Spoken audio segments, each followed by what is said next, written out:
Le dernier quart d'heure de Smart Bourse, chaque soir, c'est le quart d'heure thématique. Le thème ce soir, c'est celui du secteur de la santé, pharma, en bourse, aux États-Unis entre autres, en Europe également.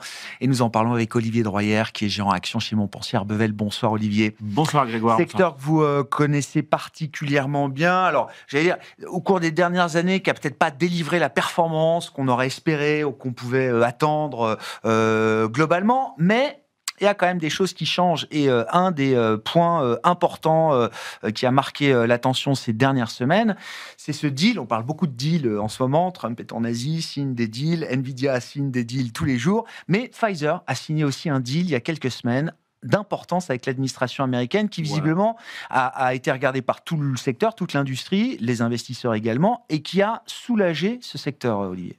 Exactement, c'est-à-dire qu'après en plus il y a eu un autre deal avec AstraZeneca, donc on attend plein de deals, effectivement, Trump adore ça, mais non, c'est sûr que en fait c'était un secteur quand même qui était dans une situation un peu paradoxale, c'est-à-dire que c'était le deuxième pire secteur en termes de performance boursière year to date avant cet accord du 28 septembre, et en même temps quand on regarde le deuxième trimestre, c'était le deuxième secteur positif en termes de dépassement des attentes. Donc c'était vraiment un problème de crainte sur les résultats, crainte liée à la géopolitique essentiellement, et à la macro. Alors pourquoi ? Il y avait plusieurs problèmes. Bon, il y avait les droits de douane comme partout, mais finalement, bon, 80% de marge brute dans l'industrie. Les industriels sont quand même pas idiots, ils savent transférer leur production. Donc le gros sujet, c'était ce qu'on appelle le MFN, donc la clause de la nation la plus favorisée. Ouais. Donc Trump se baladait à Londres, disait les produits sont beaucoup moins chers. Bon, en tout cas, il y avait 2,5 fois d'écart entre les prix moyens aux États-Unis et les prix moyens en Europe. Bon, les salaires aussi, le PIB par habitant aussi, hein, mais enfin bon. Donc c'était quand même une vraie crainte du marché. Parce que là, évidemment, ça pouvait on va s'aligner sur la Most Favored Nation, voilà, c'est ça, et donc sur les prix des nations les plus favorisées par les Big Pharma. Donc ça pouvait effectivement faire extrêmement mal. Bon, mais en fait, il s'est avéré qu'il y a eu un accord donc d'IMFN, mais uniquement sur Medicaid. Alors Medicaid, c'est quoi ? C'est l'assurance santé des défavorisés aux États-Unis. Ça représente à peu près 6% en fait du marché pharma aux États-Unis, parce que déjà les prix sont beaucoup plus bas en fait que sur le marché commercial, le marché assurantiel. Il y a déjà des discounts de prix parce qu'on sait bien qu'on ne peut pas payer les mêmes prix. Donc en fait, ça représente 6% du chiffre d'affaires. Mais bon, là, on a des annonces spectaculaires. On nous dit 85% de baisse de prix. Alors, 85% de baisse de prix, ça, c'est une annonce par rapport au prix de l'assurance privée commerciale officielle. Je comprends. Par rapport pas le prix pratiqué dans Medicaid. Le prix pratiqué dans Medicaid.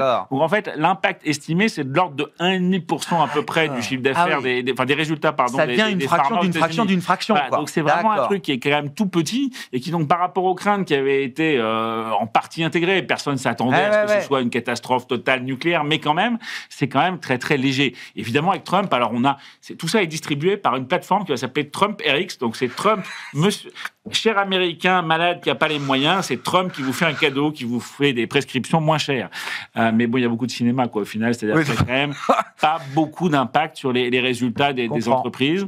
Mais ça a quand même soulagé, parce que le jour où Pfizer signe ce deal, suivi par Astra derrière, le secteur, tout de suite, retrouve du poil de la bête en bourse, si je ne dis pas de bêtises. Voilà, exactement. Le secteur a gagné, plutôt le lendemain, même ça a pu se régime, sur la semaine, ça a gagné 7%, donc ça a été quand même une très belle hausse du secteur. Parce que le deal de Pfizer, on sait qu'on va pouvoir le reproduire. Tous ceux qui vont vouloir reproduire un deal avec l'administration américaine pourront le faire sur la base du deal qui a été signé par Pfizer, puis Astra derrière. Tous ceux, c'est toujours pareil, on n'a pas de certitude absolue. Est-ce qu'il n'y a pas un Européen ou deux qui là-dedans va pas réussir à se passer très bien, peut-être un Novo parce que il les a un peu dans le viseur. Mais globalement, voilà, il y a 17 compagnies pharmaceutiques les plus grosses qui ont été convoquées. Pour les plus petites, on ne sait pas encore très bien. Je pense que c'est pas un peu passé encore sous le radar.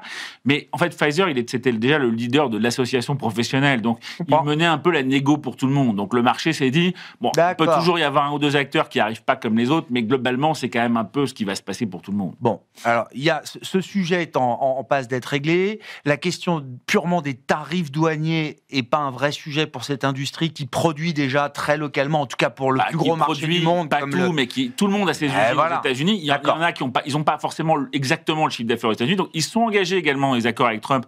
Alors on parle de 350 milliards d'investissements. Alors 350 milliards d'investissements, bon, il faut quand même prendre ça avec du recul. C'est investissement plus R&D, y compris les investissements qui étaient déjà prévus. Donc, c'est pas comme s'il y avait 350 milliards d'investissements incrémentaux. Enfin, il y aura des investissements. Et ça va quand même profiter notamment aux sociétés d'équipement, aux sociétés de life science qui sont quand même assez en retard. On voit que c'est des sociétés aujourd'hui, on prend typiquement une société comme Sartorius Stedim, qui était un peu une des darlings du marché. Aujourd'hui, ça s'est normalisé sur le plan des consommables. C'est pas encore le cas sur le plan des équipements qui sont encore en baisse cette année. effectivement, ce type de projet, d'engagement, de prospective, même si évidemment il ne faut pas du tout prendre les 350 milliards de dettes, c'est quand même quelque chose qui devrait permettre une recovery de toute la partie équipement des life science, qui était quand même un peu le parent pauvre depuis 2-3 ans. Une dimension qui vient apporter du soutien également à ce secteur, c'est la dimension M&A, fusion-acquisition. On peut dire que 2025 sera une année conforme pour l'industrie pharmaceutique en termes de deal. Une très belle année. Une très belle année. Plus que conforme. Plus que conforme, parce que c'est vrai que nous, on essaye de traquer ça un peu chez Montpensier Arbevel, un peu au trimestre, les fusions-acquisitions. On garde ça de manière très claire. Et dans notre dernière conférence, on avait dit, cette année, au mois de juin, on avait dit, il y aura 52 deals à peu près. C'était à peu près les estimations. Et on est à 56 là. On est à 56. C'est vrai qu'il y a eu pas mal de deals. Nous, on avait une société qu'on aimait bien qui était Avidity Bioscience, en fait, qui a été racheté par Novartis il y a 3 jours. Cette semaine, dans une modalité assez intéressante. C'est la modalité de l'ARN interférent on ne parle plus beaucoup de l'ARN messager aujourd'hui, c'est plus à la mode parce que ça ne marche pas dans les maladies infectieuses. Donc on verra si en cancérologie, en vaccin personnalisé, on arrive à avoir des choses intéressantes. Mais tout ce qu'on appelle siRNA, c'est intéressant parce que ça permet de moduler l'expression des gènes et donc l'expression, le niveau de production des protéines par les gènes. Et c'est vraiment une modalité qui permet de faire plein de choses, notamment dans les maladies musculo-squelettiques. Et donc là, il y a eu des deals intéressants, mais c'est vrai que cette année, globalement, si on projette un peu les derniers mois qui restent, on devrait dépasser les 60, on avait 40 l'année dernière. Alors pourquoi ça se passe Ça se passe parce que d'abord, il y a quand même une vague d'expiration brevetère qui n'est pas complètement nulle. C'est le même chiffre, pas fait exprès, c'est 350 milliards entre 2025 et 2030. De valeur d'expiration de brevets arrivant à expiration. Après, c'est pas non plus en pourcentage du chiffre d'affaires. En valeur absolue, c'est le record, mais en pourcentage du chiffre d'affaires, c'est à peu près ce qu'on a pu connaître dans des vagues aussi similaires.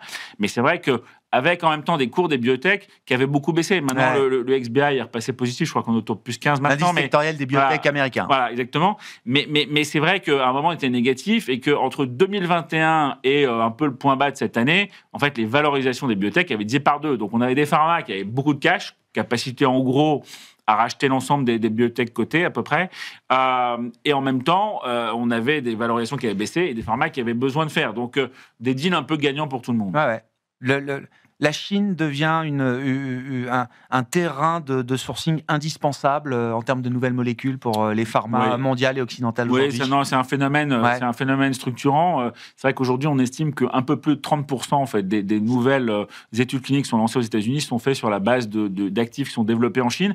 En fait, c'est fluide, dans le contexte commercial qu'on connaît et de la relation Trump-Xi Jinping, cette partie-là du business reste fluide. Alors oui, en fait, mais ça se passe d'une manière quand même un peu particulière, c'est-à-dire que en réalité, c'est souvent finalement des sociétés américaines qui se montent, qui vont signer des deals avec des biotech chinoises et qui finalement derrière font les essais cliniques aux États-Unis parce que la FDA va pas accepter quand même exactement les essais chinois.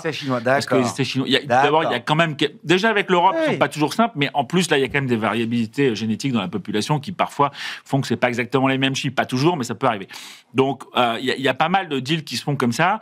Tout ça, c'est fait parce qu'il y a pas mal de Chinois qui ont été en Californie, qui ont été dans les bibliothèques américaines, qui ont appris le système, qui sont rentrés en Chine, avec une organisation chinoise très, très militaire, très organisée, très disciplinée, avec une vraie force aussi dans tout ce qui est IA, algorithmes pour mettre au point des molécules de plus en plus rapidement. C'est vrai que ça aide beaucoup dans la mise au point de candidats médicaments. C'est pas ça qui fait les essais cliniques, mais ça aide la mise au point.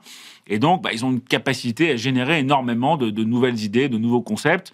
Et c'est vrai que du coup, c'est un phénomène très important. Et autant l'année dernière, on avait une ou deux boîtes chinoises qui marchaient beaucoup moins bien que leurs partenaires américains qui développaient la molécule. Mais cette année, on a vraiment vu une inversion complète de momentum là-dessus, puisque c'est vraiment là les boîtes chinoises qui ont à la fois un business local qui est intéressant où les Occidentaux ont un peu de mal à aller et qui ont en même temps cette capacité à faire des deals avec les Occidentaux.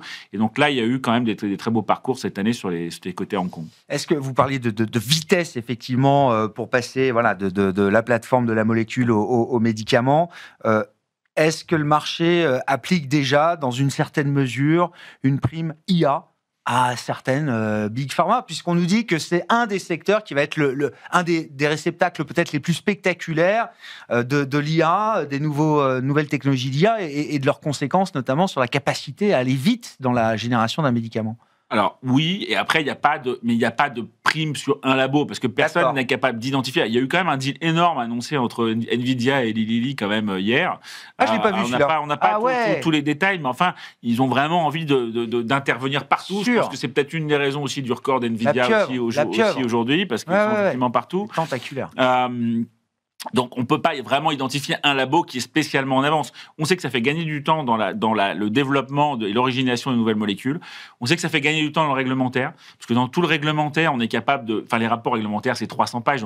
Donc, avec l'IA, on peut...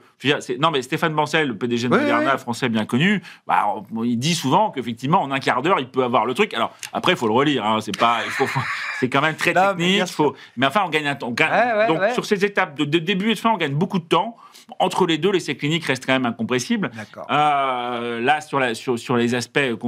mais après, il y a des impacts sur la sélection ça ne change pas structurellement la valeur de ces boîtes encore. Non, mais ce que ça change, par exemple, c'est la productivité de la R&D. C'est une industrie qui, malheureusement, a une très mauvaise productivité, dans le sens où, finalement, 90% des molécules tombent. C'est ça. Mais ce qu'on sait quand même, c'est qu'en phase 1, on est capable, donc sur les premières phases d'études cliniques, les molécules sont générées par IA. On arrive quand même à réduire le taux d'échec, à gagner de l'ordre de 40 points. Donc, sur l'ensemble du process, on pourrait passer de 90 à 80% de taux d'échec. Donc, ça reste un gros taux d'échec. Bon, alors, heureusement, quand même, quand on se plante au début, on ne continue pas les essais. Non. On ne dépense pas tout l'argent pour un essai clinique. Mais en tout cas, c'est vrai que rien que ça, si on passe de 90 à 80% de taux d'échec, ça double quand même la productivité de la R&D. Donc, c'est quelque chose qui peut avoir des conséquences assez significatives. Et donc, c'est vrai que c'est quand même un des secteurs c'était un peu un paradoxe. On avait toutes les valeurs IA qui étaient au plus haut et en même temps, c'est un des secteurs qui en est quand même le plus grand bénéficiaire. Il y a des sociétés plus spécialisées. Il y a des boîtes comme Tempus AI, par exemple, qui est vraiment le spécialiste AI dans le domaine de la santé. D'accord. Et eux, en fait, pour l'instant, ils brassent énormément de choses. Ils font beaucoup de choses. Mais c'est des gens qui, grâce à tout ce qui est test génétique, récupèrent énormément de données en fait patients et qui finalement développent des business models qui sont assez émergents à ce stade, mais qui permettent aux pharma d'optimiser leurs essais cliniques, d'optimiser la sélection de patients. Donc c'est quelque chose qui en est à ses débuts, mais qui a beaucoup de potentiel. Bon, dans un marché où tout paraît cher. La santé, peut-être un secteur à regarder aujourd'hui. Tout paraît cher, là, c'est quand même moins cher parce qu'on est un peu en dessous de la valorisation de long terme du secteur, mais dans un marché qui lui-même est nettement plus cher. Et par rapport à d'autres secteurs défensifs comme la conso où la visibilité n'est pas quand même très bonne aujourd'hui, ça devient une alternative assez incontournable. Merci beaucoup Olivier. Merci Olivier Droyer, gérant action chez Montpensier Bevel pour ce quart d'heure thématique autour de la santé pharma.